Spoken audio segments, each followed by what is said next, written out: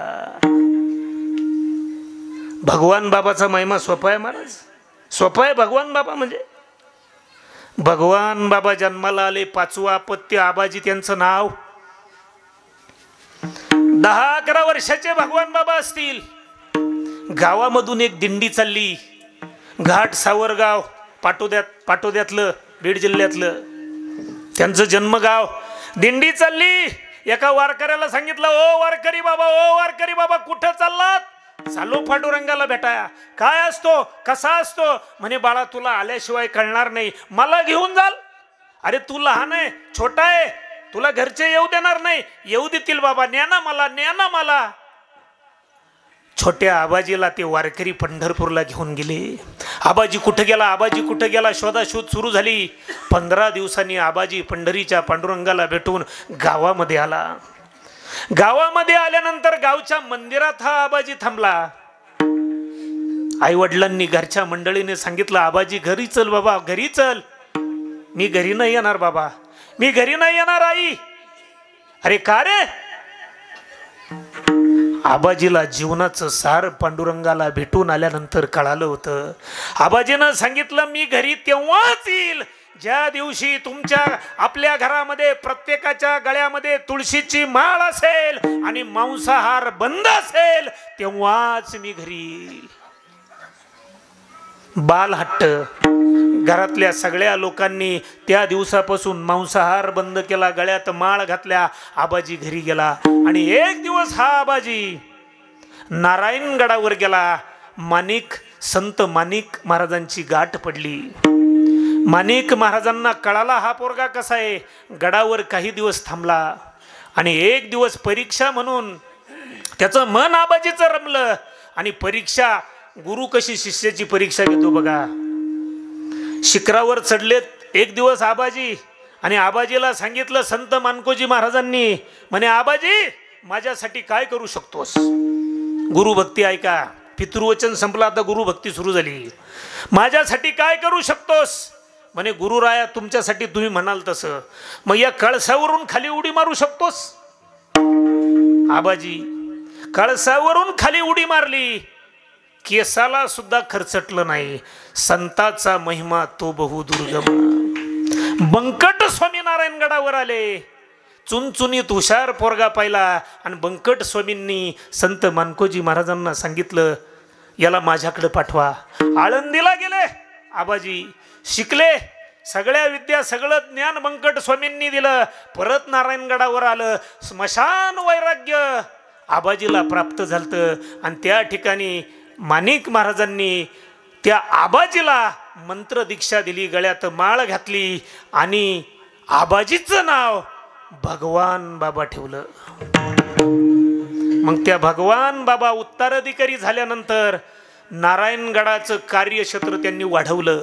जामखेड जवळ खर्डा गाव आहे आणि त्या खर्ड्यातून फिरता नारळाच्या सप्त्याची सुरुवात केली. शेकडो सप्ते भगवान बाबांनी त्यावेळेस प्रत्येक गावामध्ये सुरू केले.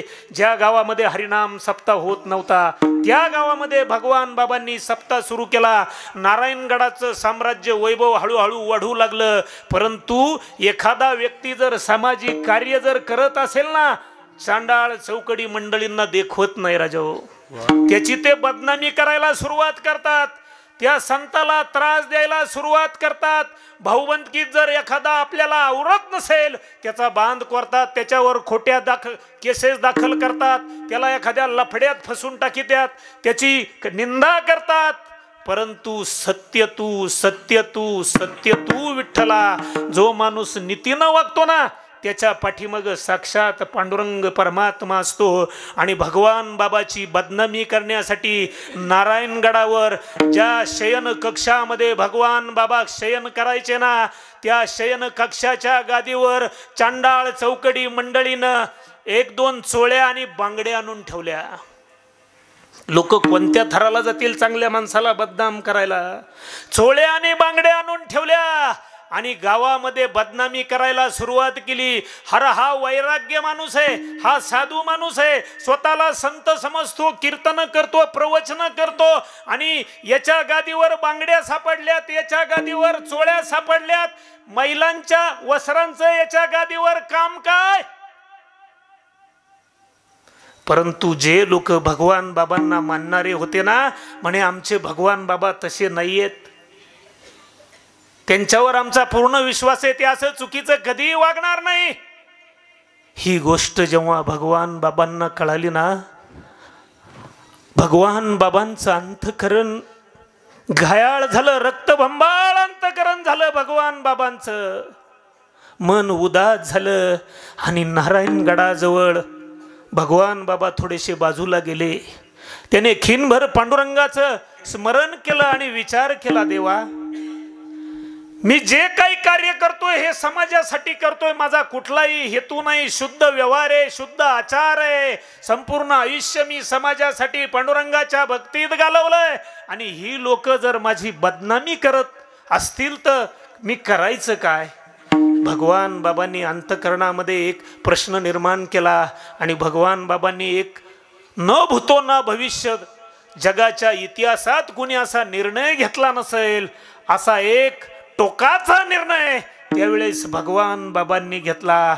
भगवान बाबा स्वतःच्याच अंतरात्म्याला म्हणू लागले, भगवाना अरे ज्याच्यामुळे ही तुझ्याकडे लोक बोट दाखवतात ना, ते गुप्त इंद्रियच ठेवायचं नाही, म्हणजे जेणेकरून लोक आपल्याकडं अशा संकुचित भावनेनं पाहणार नाही. म्हणून भगवान बाबांनी 2 गारगुटीचे तुकडे मोठाले आपल्या हातामध्ये घेतले आणि भगवान बाबांनी आपल्या 2 हातांनी स्वतःचं गुप्त इंद्रिय दगडाने ठिसून रक्तबंबाळ केलं. प्रचंड रक्तस्राव झाला. भगवान बाबा बेशुद्ध पडले. दवाखान्यामध्ये भगवान बाबांना नेण्यात आलं. लोक रडायला लागले. भगवान बाबांनी असं करायला नको होतं.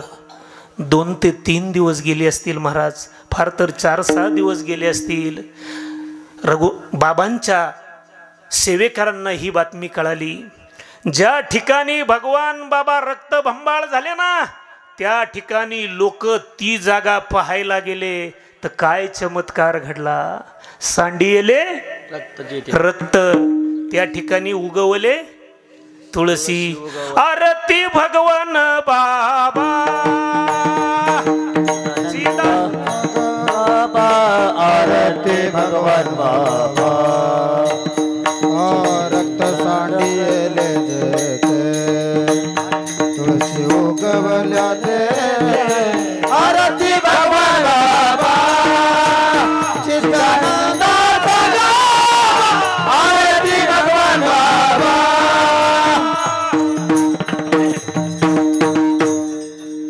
असे हे भगवान बाबा लोटांगण घातलं, क्षमा मागितली, परंतु भगवान बाबांनी अजून एक टोकाचा निर्णय घेतला. ज्या नारायणगडावर या भगवान बाबाचा अपमान झाला ना, ते नारायणगड कायमचं सोडून द्यायचं आणि हिमालयात निघून जायचं. गड सोडला बाबांनी. किती त्यागी वृत्ती होती भगवान बाबांची, किती त्यागी वृत्ती होती. अरे 2.5 वर्ष आपण उपसरपंच पद वाटून घेतो, कधी कधी नाही सुटती, लोक सुटतात, खुर्ची डोक्यात घालतात, पण नको म्हणते अजून 2.5 वर्ष. अरे तुला धोतराला गाठण बांधताय ना, कवर खुर्चीला चिटकतो, खुर्ची चिटकली तो धोतराला. त्याग केला बा नारायणगडाचा आणि भगवान बाबा हिमालयाच्या दिशेने निघले. इकडे भगवान बाबांचे सेवेकरी बाजीराव पाटील आणि बाजीराव पाटलांच्या आईनं सांगितलं, बाजीरावा अरे भगवान बाबा माझा आत्मा आहे, भगवान माझा आत्मा जर मला सोडून जाणार असेल, मी जगू कशासाठी? बाजीरावा, जोपर्यंत भगवान बाबा या परत येत नाही ना तोपर्यंत पाण्याच्या घोटाला सुद्धा मी शिवणार नाही. बाजीराव पाटील भगवान बाबांना शोधत शोधत नगरपर्यंत आले आणि नगरपर्यंत आल्यानंतर शोधाशोध केली. भगवान बाबांची गाठ पडली, पाय धरली, रडले बाजीराव पाटील. भगवान बाबा म्हणे नाही, आता परत येणे नाही आणि जाणे सुद्धा नाही. परंतु बाजीराव पाटलांनी कळवळून विनंती केली, भगवान बाबा अवतार तुम्हा धराया कारणे उद्धाराया जन जड जीवा. माऊलीनं ताटी लावून घेतली, मुक्ताईनं ती ताटी उघडली.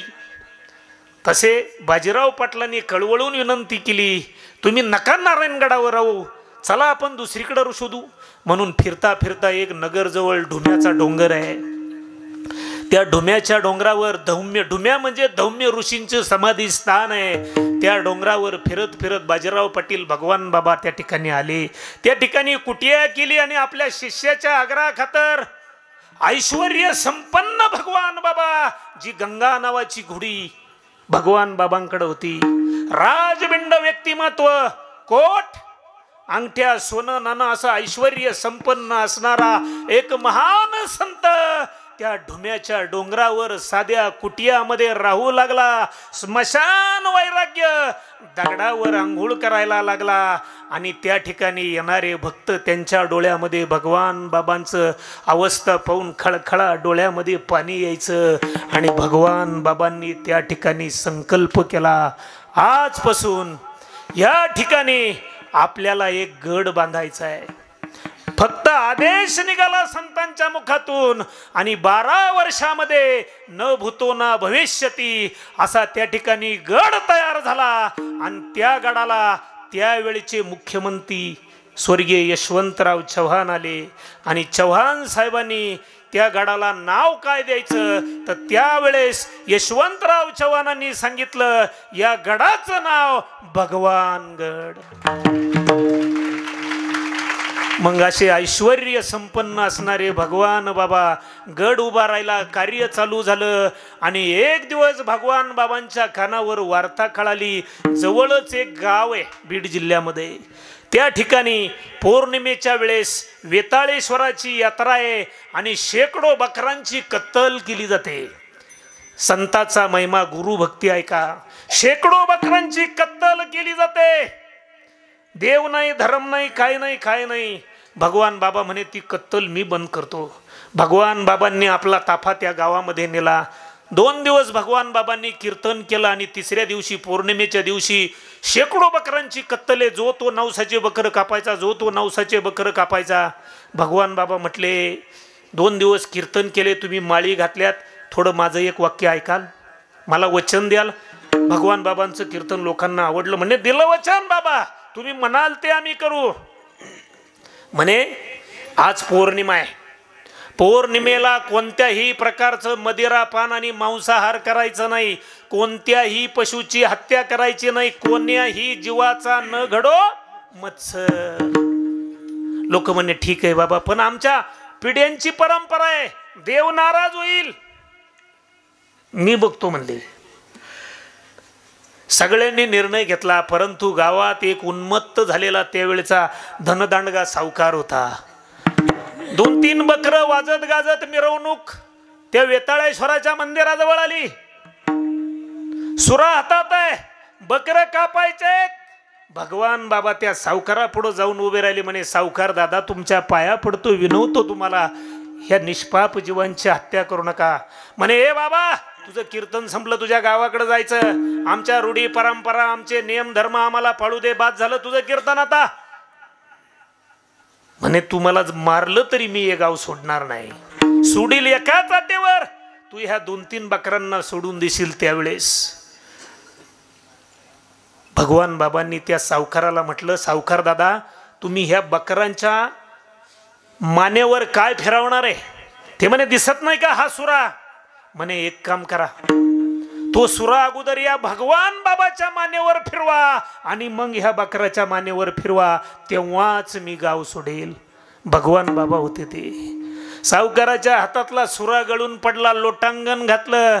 आणि पण आमच्या परंपरेचं काय, आमचा वेताळेश्वर कोपेल, त्यावेळेस भगवान बाबांनी आपल्या स्वतःच्या गळ्यातली तुळशीची माळ काढली आणि त्या वेताळेश्वराच्या गळ्यात घातली आणि सांगितलं, आजपासून तुमचा वेताळेश्वर वैष्णव झालाय, माळकरी झालाय. इथून पुढे त्या वेताळेश्वराला कोणत्याही प्रकारचा बकऱ्याचा कोंबड्याचा नैवेद्य दाखवायचा नाही. काय महिमा होती त्या महात्म्याची महाराज. आणि त्यांचे आपण पाईक आहोत, त्यांचं आपण मंदिर बांधलंय. म्हणून स्वामी काज गुरुभक्ती, आईवडिलांची सेवा केल्यानंतर भगवान बाबांसारखे संत आपल्या जीवनात येतात. आणि असे संत आपल्या जीवनात आल्यानंतर या इमारतीला फळे येतात आणि जगातला स्वामी आपल्याला सापडतो. तो अर्ध्या मिनिटात स्वामी म्हणजे नेमकी काय मी तुम्हाला सांगतो. मला एक सांगा, देव एक का अनेक? देव एक का अनेक? प्रश्न घ्या. आई वडिलांना 4-5 मुलं आहेत, त्या 5 मुलांचा बाप एक का अनेक? एक. 5 मुलांची आई एक का अनेक? एक. तसा जगात देव सुद्धा एक. अर्ध्या मिनिटात देव सापडलाय का? एक. ब्रह्म एक, माया 2, गुण 3, 4 वेद, पंचमहाभूते 6 विकार, सप्तपुरे, अष्टांग योग, 9 भक्त्या, 10 इंद्रिय, 11 मन, 12 राशी, धनतेरस 13, 14 तिथी, 15 विद्या, 16 संस्कार, 17 तत्व, 18 ही पुराणे. हरिसी 18 आकडा द्या ना, तो बाकीचं जाऊ द्या. ते 18 परत जाग्यावर या, इथून सुरुवात झाली. ते 18 आणि हे 10, 5 ज्ञानेंद्रिय आणि 5 कर्मेंद्रिय. 18 किती? मग सापडला ना देव. युगे 28 विटेवरी उभा, वामंगी रखमाई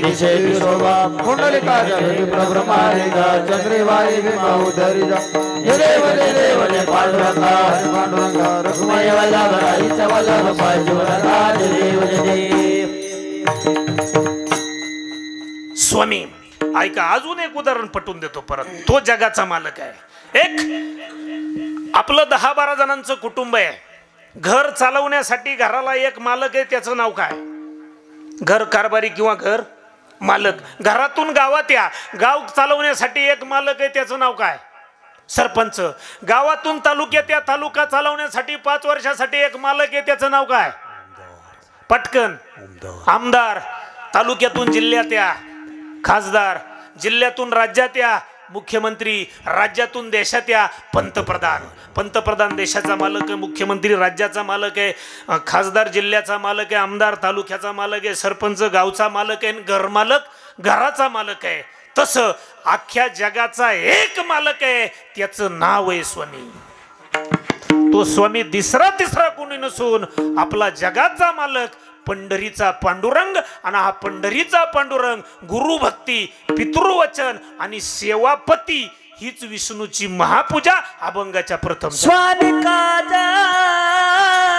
गुरुभक्ती, स्वामी काज गुरुभक्ती, स्वामी काज गुरुभक्ती, स्वामी काज गुरुभक्ती, स्वामी काज गुरुभक्ती, स्वामी काज गुरुभक्ती, स्वामी काज गुरुभक्ती, स्वामी काज गुरुभक्ती.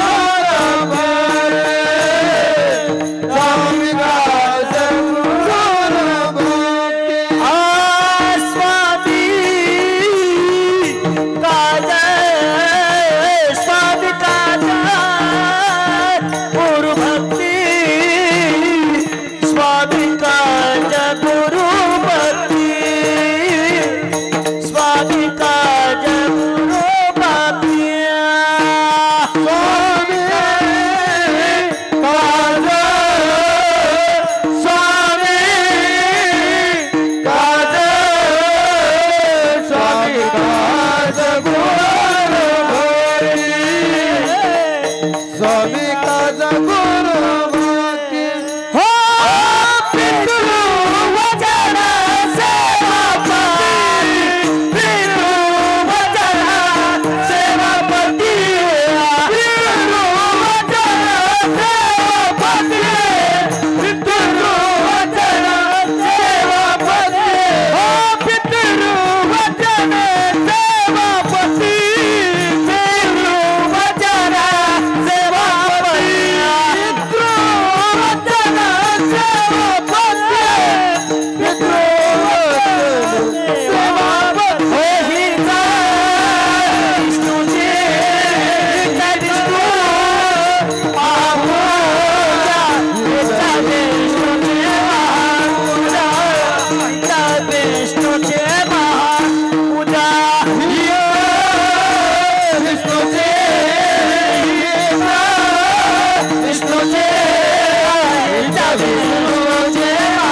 विष्णूची महापूजा अनुभव नाही तुझ्या.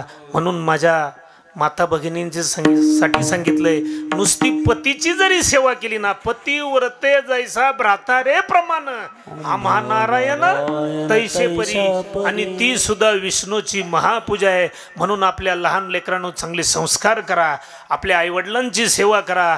आणि तरुण मंडळीला माझी कळवळून विनंती आहे, सगळ्या पक्षांचे कार्यकर्ते या ठिकाणी बसलेले, सगळ्या तुम्हाला कळवळून भगवान बाबाची शपथ घेऊन सांगतो, शेतकऱ्यांनो राजकीय लोकांच्या नादी लागू नका.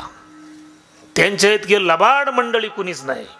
नाही नाही, तुम्हाला नादी लागायचे ना, माळीवाल्याच्या नागा, गांधावाल्याच्या नागा. कारण माळीवाल्याची संगत करून तुम्ही पंतप्रधान होणार नाही, आमदार होणार नाही, सरपंच होणार नाही, खासदार होणार नाही. परंतु माळीवाल्याचा गंधाचा संग केल्यानंतर आईनं बापाने जे कमवलंय ना, ते मातीत तरी मिळवणार नाही. म्हणून वारकऱ्याचा संग करा. आणि शेतकऱ्याच्या पोरांना विनंती आहे, शेतकऱ्याच्या इथून पुढे शेती थोडी बदलून घ्यायची आहे, जोड व्यवसाय करायचा आहे. वरच्या मंडळीनं भुसा कावलाला उत्तम शेती, मध्यम व्यापार, कनिष्ठ नोकरी. मला सांगा, तुम्ही माझ्यापेक्षा कुशल शेतकरी आहे, शेती उत्तम आहे? शेतकऱ्यानो, शेती उत्तम आहे. शेती जर उत्तम असती, शेतकऱ्याने आत्महत्या केली असते का? एखाद्या आमदार लय कर्जाला कटाळलं आणि त्यांनी येड्या बाबलीला फाशी घेतली, पाहिलं का? ते लफड करीन परंतु फाशी नाही घेणार. नाही नाही नाही. आणि आपण का मरायचं? आपण मरायचं का?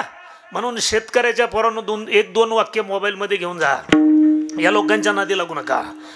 अरे कुणी म्हणतं माझा बाप आमदार आहे, कुणी म्हणतं माझा बाप खासदार आहे, कुणी म्हणतं माझा बाप आमदार आहे, कुणी म्हणतं माझा बाप खासदार आहे, कुणी म्हणतं माझा बाप जागीरदार आहे.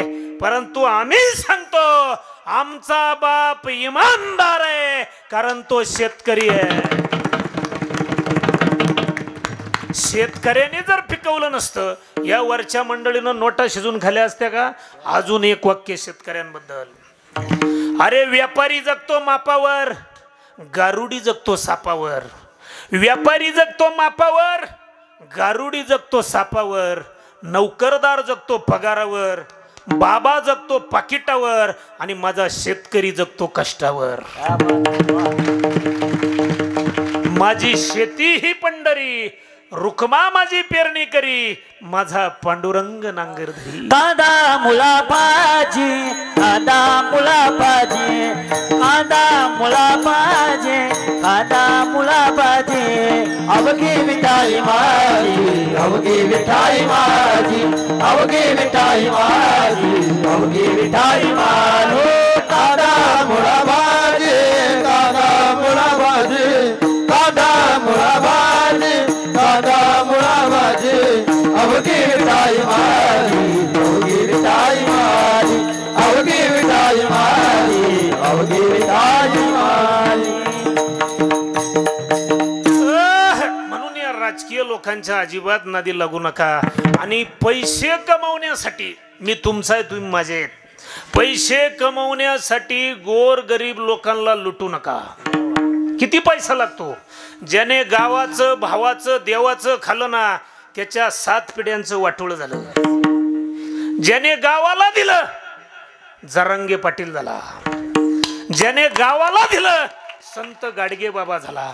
ज्याने गावाला दिलं, संत भगवान बाबा झाला. ज्याने देवाला दिलं, ते निवृत्ती ज्ञानदेव सोपान मुक्ताबाई एकनाथ नामदेव तुकाराम झाले. आणि ज्याने देशाला दिला, ए मेरे वतन के लोगों, जरा आँखों में भर लो पानी, जो शहीद हुए उनकी जरा याद करो कुर्बानी. ये मेरे वतन के लोगों, जरा आँखों में भर लो पानी, जो शहीद हुए हैं उनकी जरा याद करो कुर्बानी.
म्हणून देवाला द्या, गावाला द्या, देशाला द्या, तेव्हाच आपली कीर्ती पाठीमागे राहणार आहे. आणि तीच बोर्ड पोटासाठी किती पैसा लागतो माणसाला, किती लागत या. एक वाक्य मी जी टॉकेजला बोलून गेलो, आपण ऐकलं असेल. अरे किती पैसा असावा आपल्याकडं, आपल्या खिशामध्ये लाखभर रुपयाचा खळखळाट नक्कीच असावा. आपल्या खिशामध्ये लाखभर रुपयाचा खळखळाट नक्कीच असावा. त्या लाखभर रुपयात 1 रुपयाचा सुद्धा कोणाचा तळतळाट नसावा. 1 रुपयाचा सुद्धा कोणाचा तळतळाट नसावा.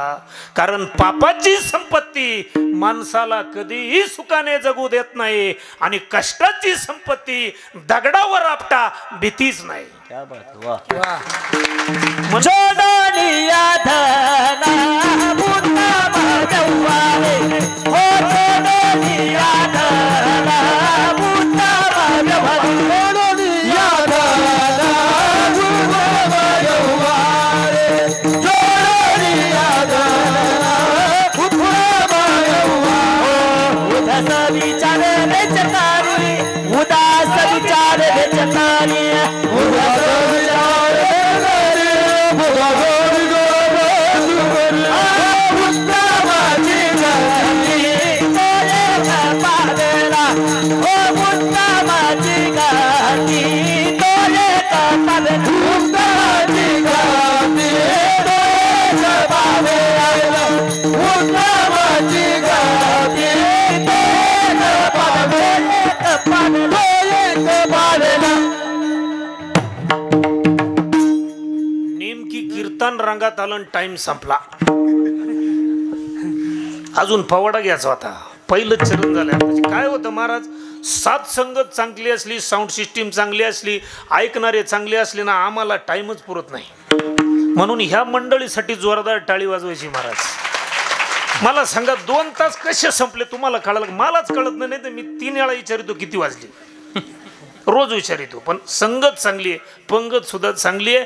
म्हणून आईवडिलांची सेवा, संतांची सेवा, अडी अडचणीत असणाऱ्या पीडित लोकांची सेवा हीच विष्णूची महापूजा आहे.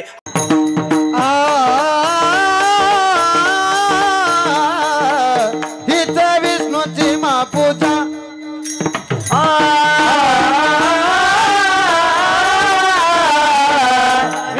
विष्णूची महापूजा,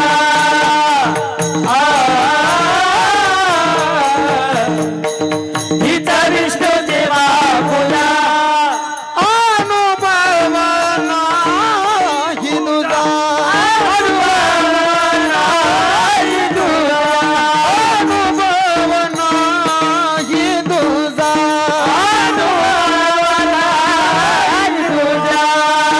हीच विष्णूची महापूजा.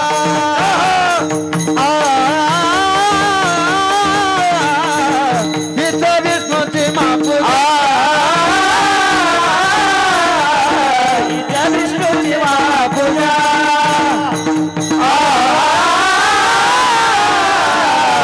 हिचा विष्णूची महापूजा, महापूजा, महापूजा.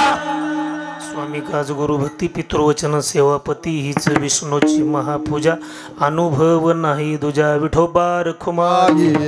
हो बार कुमाये, हो बार कुमाये, बार कुमाये, हो बार कुमाये, बार कुमाये, बार कुमाये, बार कुमाये, हो बार कुमाये, बार कुमाये, हो बार कुमाये, हो बार कुमाये, बार कुमाये, हो बार कुमाये, हो बार कुमाये, हो बार कुमाये, हो बार कुमाये.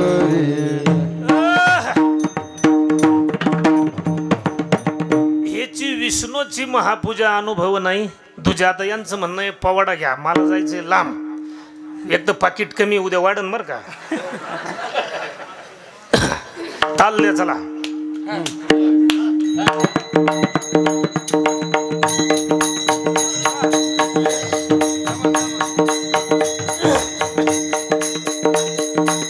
या राष्ट्रामध्ये 2 अशा माता झाल्या, 2च टाळ, टाळ 2 फक्त.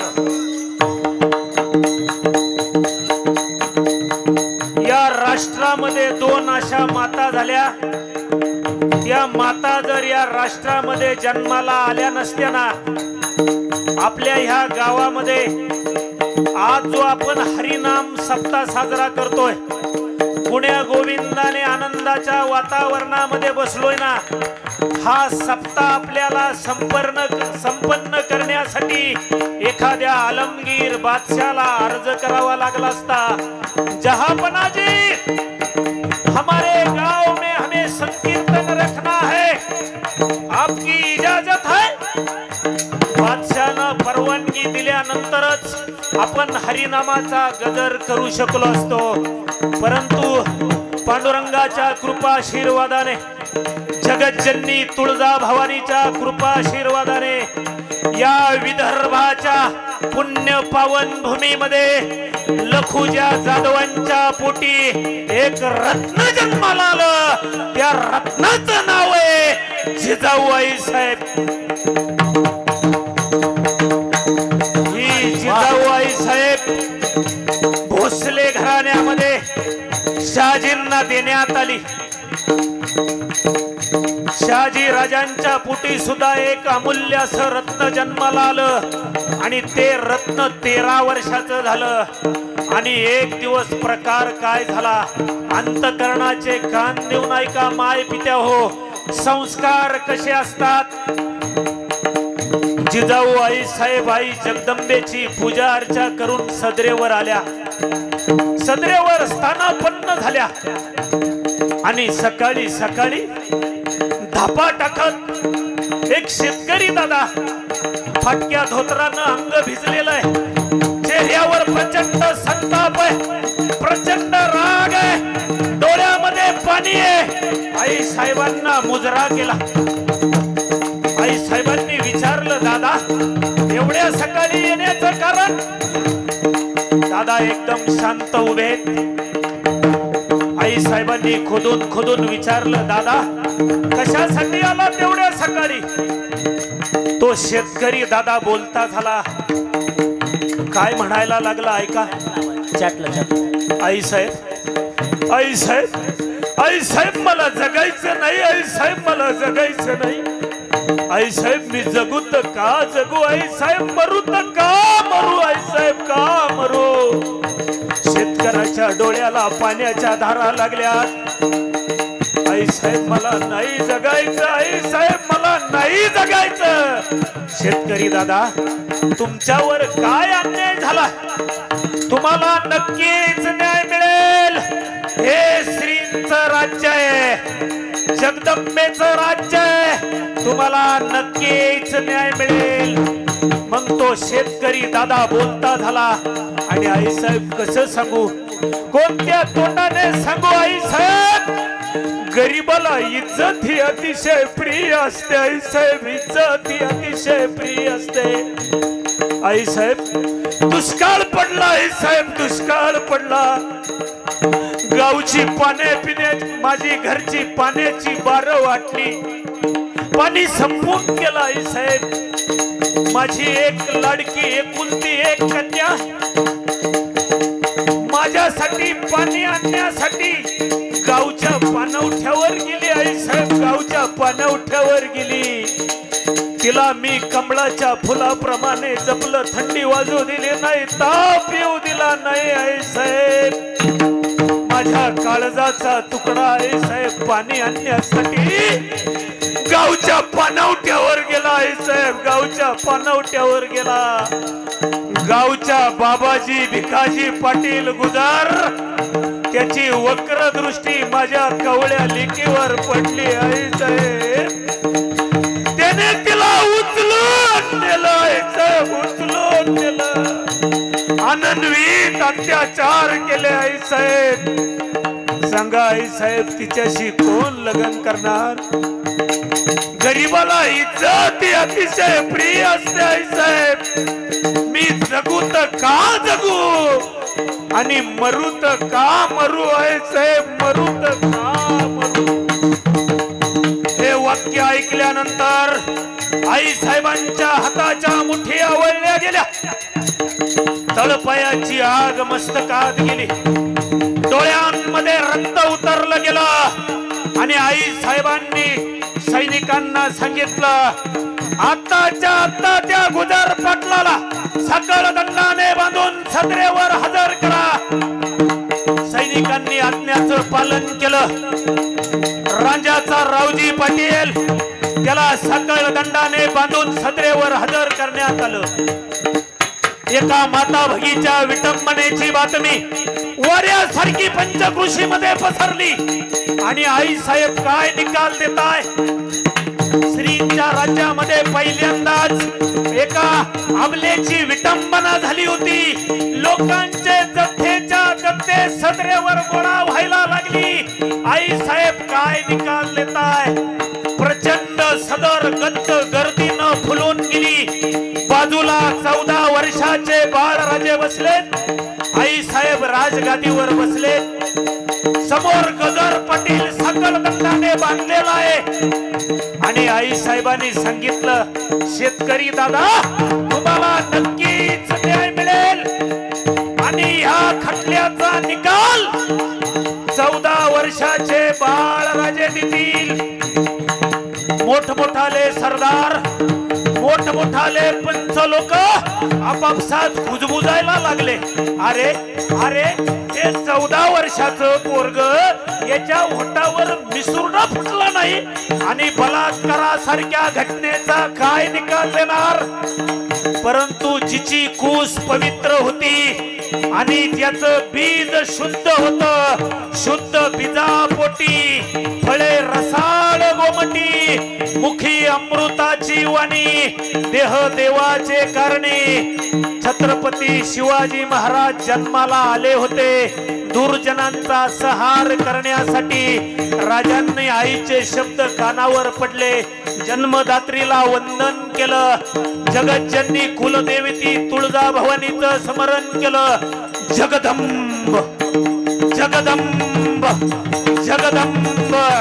आणि वयाच्या 14व्या वर्षी सुवर्ण अक्षरांनी जगाने नोंद घ्यावी असा 14 वर्षाच्या पोराने ऐतिहासिक निकाल दिला. बाळराजांनी सांगितलं, या गुजर पाटलाचे 2 पाय तोडा, 2 हात तोडा, डोळे फोडा, याचा चौरंग बनवा, गावच्या विशीवर नेऊन ठेवा. निकाल संपला. सगळ्यांनी टाळ्या वाजवल्या. पहिल्यांदा निकाल मिळाला होता. फटाक्यांची आताशबाजी झाली. निकालाचा दुसरा दिवस उजाडला. आई साहेबांनी बाळराजांना विचारलं, बाळराजे तुम्ही असा काय विचार करून या पाटलाचा चौरंग बनवला. त्याला तुम्ही सुळावर का दिला नाही. कायमचा मेला तरी असता. त्यावेळेस 14 वर्षाच्या बाळराजांनी दिलेलं उत्तर इतिहासामध्ये नोंद झाली. 14 वर्षाच्या बाळराजांनी सांगितलं, आई साहेब मी जर याला हत्तीच्या पायी दिला असतं, मी जर याला सुळावं दिला असतं, हा कायमचा मेला असता. परंतु मी याचा चौरंग यासाठी केलाय, तो रोज आपल्या चौरंगी शरीराकडे पाहिल्यानंतर तो क्षणाक्षणाला मरेल. मी काय पाप केलंय याची आठवण त्याला होईल. तो झिजून झिजून झिजून रोज मरेल. म्हणून मी त्याचा चौरंग केला. आणि अजून एक बरं काय साहेब, या श्रींच्या राज्यामध्ये माझ्या माय भगिनीविषयी जर परत वाईट विचार आला नाही साहेब, या चौरंगी गुजर पाटलाकडे पाहून माझ्या माय भगिनीकडच काय त्यांच्या सावलीकडे पाहण्याची हिम्मत होणार नाही. म्हणून मी याचा चौरंग बनवला. आणि असा हा राजा पुणे जिल्ह्यात जुन्नर तालुक्यात 19 फेब्रुवारी 1630 रोजी एकच राजा जन्माला आला. एकच राजा इथे जन्माला शिवनेरी किल्ल्यावर. छत्रपती शिवाजी महाराज की जय. नाव गाजतय गड किल्ल्याच्या डगरावर. माझ्या राजाचं नाव गाजतय गड किल्ल्याच्या डगरावर. एकच राजा इथे जन्माला शिवनेरी किल्ल्यावर. किल्ल्यावर किल्ल्यावर माझ्या राजाचे नाव गाजतय गड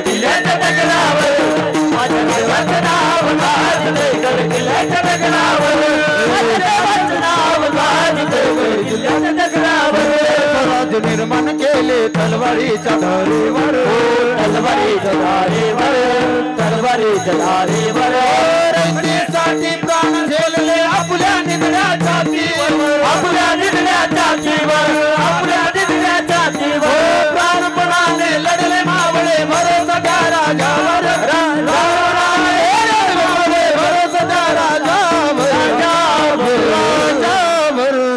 छत्रपती शिवाजी महाराज की राजाचं नाव गाजते किल्ल्याच्या दगडावर माझ्या राजाचं नाव गाजते किल्ल्याच्या दगडावर माझ्या देवाचं नाव गाजते किल्ल्याच्या दगडावर माझ्या राजाचं नाव गाजते किल्ल्याच्या दगडावर माझ्या राजाचं नाव गाजते किल्ल्याच्या दगडावर माझ्या देवाचं नाव गाजते किल्ल्याच्या दगडावर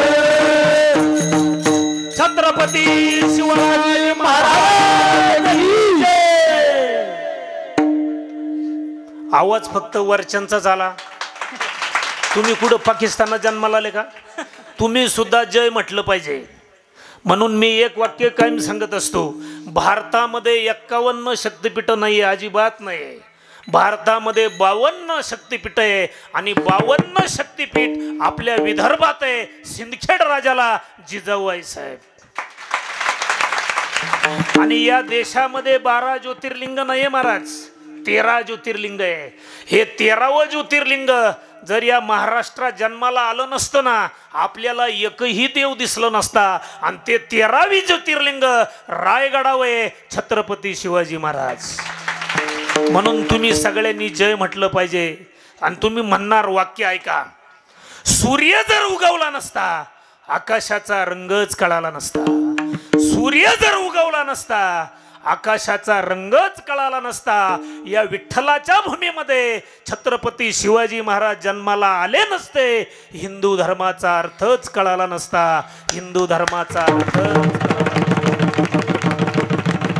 छत्रपती शिवाजी महाराज की, धर्मवीर संभाजी महाराज की, संत भगवान बाबा महाराज की, संत वामन भाऊ महाराज की, ज्ञानेश्वर माऊली नाराज माऊली ज्ञानेश्वर माऊली नाराज माऊली तुकाराम. खाली बसा खाली बसा. 2 मिनिटं बसा.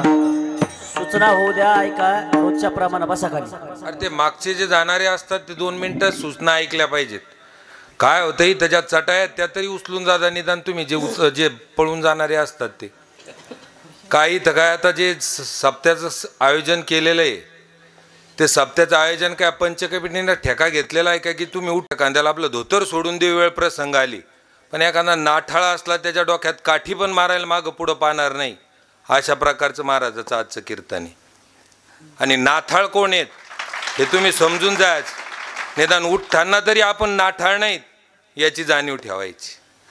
काय असतं, ह्या ज्या गोष्टी चालू आहेत इथं ह्या काही पंचकमिटीच्याच नाहीत, ह्या प्रत्येक नागरिकाची जबाबदारी. आणि त्याच्यामुळं आपण थोडा जर संयम पाळला. 5 दिवस झाले मी पाहतो की मागचे आता महाराजाचं ज्ञानेश्वर माऊली सुरू झाली की मागचे लगेच गायब व्हायला सुरुवात आता. ही पद्धत बरोबर नाही. थोडी शिस्त पाळली पाहिजे. गावात महाराज आल्यानंतर महाराजाला तरी वापस या गावाला पुढच्या वर्षी या अशी आशा राहिली पाहिजे. त्याच्यामुळं जोपर्यंत इथल्या सूचना होत नाहीत, जोपर्यंत माणूस काही सांगत नाही, तोपर्यंत तरी उठत जाऊ नका. आजचं कीर्तन खूप छान झालं महाराज. आणि छान याच्याकरता तुम्ही वास्तविकतेला धरून कीर्तन केलं. पहिलं होतं की आईवडिलाची सेवा, देवाची सेवा केल्यापेक्षा आईवडिलाची जरी सेवा केली तरी तुमचं जीवन धन्य झाल्याशिवाय राहणार नाही. दुसरं होतं की गुरुभक्ती आणि स्वामी काज. अशाच्या अभंगावर मला अभंग काही ध्यानात राहिला नाही, पण सार ध्यानात ठेवला. आणि हेच सगळ्यांना करायचं. अभंग जरी नाही ध्यानात ठेवला, फक्त सार जरी इथून नेला तरी प्रत्येकाला भगवान बाबा पावल्याशिवाय राहणार नाही. आज आपले गायक सोपान काका असतील, अंगद महाराज असतील, संदीप महाराज असतील, आपले शेजारी असतील दत्ताभाऊ, खूप छान गायक भेटले यावर्षी. म्हणजे जर गायक गात असतील असं वाटतं महाराजांनी 5 मिनिटं स्टॉप राहावं याचं गायन ऐका. इतलं सुंदर गायन आहे. दुसरं, मी आज आता सुतकामुळं 2-4 दिवस झाले आलो नाही इथं वरी, पण आज पाहत होतो की भरत महाराज इथला घाम येतो आपल्याला थंडी वाजते, आपण शाली स्वेटर मफलरी घेऊन येतो, पण या माणसाला इथला घामाला मी स्वतः पाहिलं. खरंच तुमच्या हातात खूप चांगली जादू आहे. असे बोटं प्रत्येकाला लाभावे. आपले चोपदार वाघ मामा असतील, शिंगणे मामा असतील. आता आम्ही यावर्षी ठरवलंय महाराज, आमच्या इथे एक चोपदार आहेत, 86 वर्षाचे आहेत ते. यावर्षी गावकऱ्यांनी ठरवलं की यावर्षी त्याचा निरोप समारंभ करायचा, म्हणजे इथं चोपदारपणाचं. त्यांना यावर्षीपासून रजा द्यायची आपण सर्वांनी, असं ठरवलेलं आहे आपण. ते पण त्यांचे पण मी या ठिकाणी आयोजकाच्या वतीने आभार व्यक्त करतो. आमच्या गावचे टाळकरी असतील, रामप्रसाद महाराज असतील, दासू महाराज असतील, नायबराव दादा असतील, सानप मामा असतील, हे जे टाळकरी आहेत, कोणाचं पुष्कर महाराज विनेकरी आहेत, गायकवाड मामा आहेत, ही जी मंडळी या ठिकाणी आलेली आहेत, त्यांचे पण मी आयोजकाच्या वतीने या ठिकाणी आभार मानतो. दुसरं, पहिल्या दिवशी ज्यावेळी सप्त्याची सुरुवात करायची तर बायाचे महिला मंडळ म्हणले महाराज आमच्या इथे की विना कायमस्वरूपी उभा राहायला पाहिजे. म्हणजे अखंड तो विना ठेवायचाच नाही बाबा, कायमस्वरूपी रात्रंदिवस विना घेऊन एका बाईनं उभा राहायचं. बायाची लिस्ट तयार झाली. त्या ज्या ज्या बाया इथं उभ्या राहिल्यात येऊन, त्यांचेसुद्धा मी आयोजकाच्या वतीने आभार मानतो. खूप चांगलं काम केलं. रात्रंदिवस विना घेऊन इथं उभं राहणं काही सोपं नाही. आपण जोपर्यंत मंडपात आहे तोपर्यंत मंडपाला शोभा आहे, पण या ठिकाणी ज्यावेळेस कोणीच नसतं, फक्त भगवान बाबा आणि विनेकरी, हे जे दोन महात्मे असतात इथं, भगवान बाबा ज्याप्रमाणे महात्मे प्राप्त होऊन या ठिकाणी बसेले, त्याचप्रमाणे इथं जे विना घेऊन उभे असतात अखंड, त्यांना पण त्याच प्रमाणाचं महात्म्य या ठिकाणी प्राप्त होतं. आणि म्हणून विनेकरी पण या ठिकाणी खूप श्रेष्ठ आहे. आणि म्हणून मी त्यांचे पण या ठिकाणी